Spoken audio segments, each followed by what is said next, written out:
Wow City, Isabel wrote also when she was 18 months old. She had 3 words: wow, hi, and mom. And I took her to New York, which I'd lived in New York for 22 years before I moved out to Utah.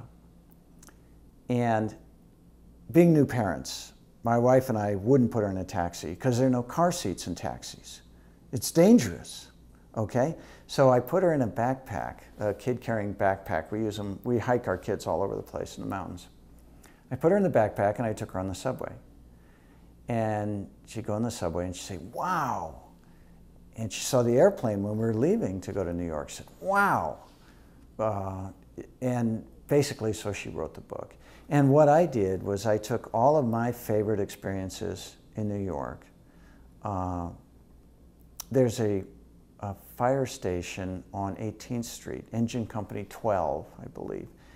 I lived next door to it when I was in art school.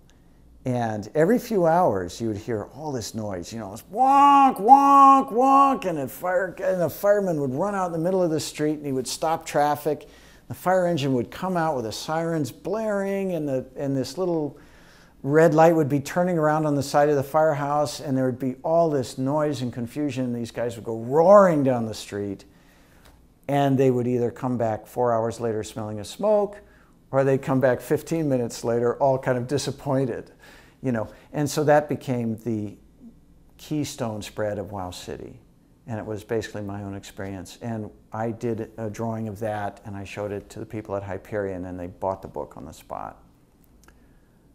I also put in the Chinese New Year's Parade, which when I was an art student was a must-do because it was free entertainment. You know, and the kids would take these entire blocks of 1,000 firecrackers and light the whole thing and throw it in the street. And so much of the technique in Wow City is to try to capture the kinetic energy and the noise. You know, like Wow Subway. 14th Street was my station. And the trains would come around that curve in 14th Street and they'd screech, you know, and so anyway, so I've tried to capture the noise and the excitement of the city. We ended up not calling it Wow New York so that kids in San Francisco or Chicago or any big city could enjoy it as well. And that was my first book, and that's how I got into it.